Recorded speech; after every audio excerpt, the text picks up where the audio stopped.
Inside the department at Apple that greenlights iPhone apps for the App Store. An executive board led by Apple Marketing SVP Phil Schiller meets every week to discuss controversial apps or other iPhone software programs that may infringe Apple's App Store guidelines.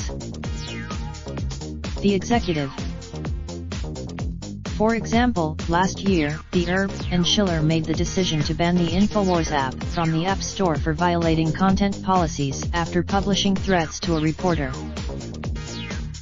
Inside App Review, Apple employees manually screen every single iPhone app before they become available to download on Apple's platforms. App Review has Apple recently opened new App Review offices in Cork, Ireland, and Shanghai, China, according to a person familiar with the matter. The department has the additional attention to the department comes as Apple's platform is under more scrutiny than ever. In the United States last month, Apple that explains the principles that govern the App Store, as well as the most common reasons for rejection to show an increased level of transparency over previous years.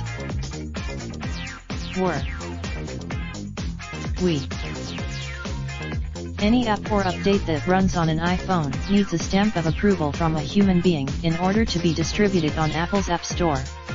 While Apple does, unlike content moderators at Silicon Valley companies like Facebook or YouTube that rely on tens of thousands of contractors, Apple's app reviewers work for Apple. They're paid hourly. The department has over 300 reviewers and is based out of a pair of offices in Sunnyvale, California, not Apple's famous Apple Park campus or its older headquarters, Infinite Loop. Lots of reviewers. App Review is organized under the marketing umbrella at Apple, and always has been, even before Schiller took over the greater App Store marketing and product departments in late 2015. Although Schiller isn't, instead, day-to-day oversight mainly falls to Ron Okamoto, a VP at Apple, and a director who joined Apple when who CNBC is not naming because of security reasons.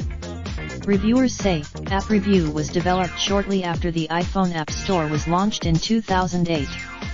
Apple's two goals. Reviewers claim a batch of apps through a web portal on a Mac desktop, called App Claim, then they often examine the app on an attached iPad, even if it's an iPhone app, although there are stations for reviewers to evaluate watch and TV apps on those devices.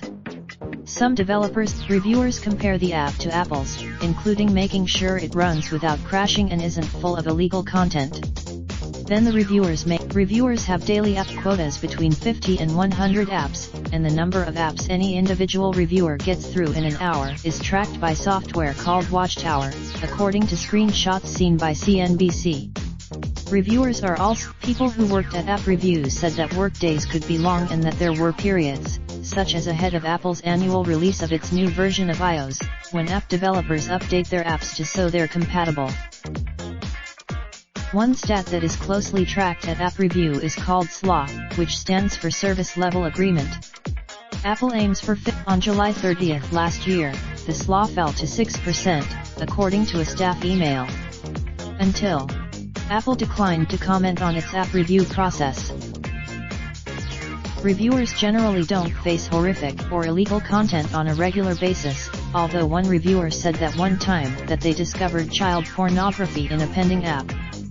The app wasn't approved. The bigger concern is that developers can get angry that their livelihood can be threatened by a prolonged review process, and some reviewers wish they could share more details or help more beyond the boilerplate responses they are required to send. Another reviewer said that sometimes they approve what looks like a valid app, but changes can be made on the developer's server to make it into a scammy app that violates Apple's guidelines.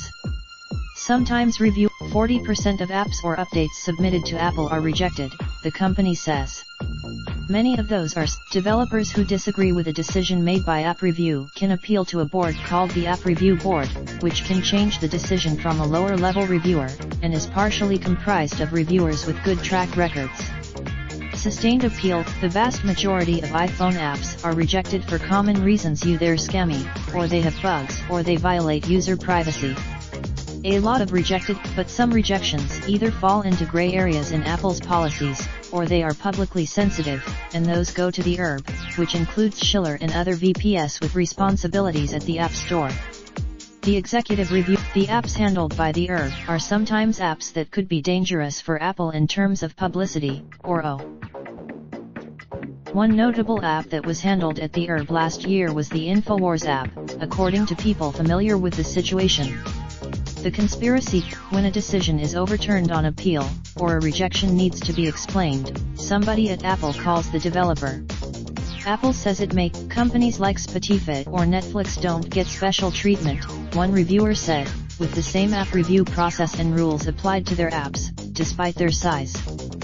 For example, Bill also that publicly complained about app review treatment, according to a developer who received the call. Ultimately, at Apple, all the apps are reviewed by actual Apple employees, and decisions do go all the way up the chain to Schiller. Bill was by an angry developer. In the recording, raindrop, drop top smoking, no cooking the hot pot. Fucking on your bitch, yeah, that. Looking up, open the park pot.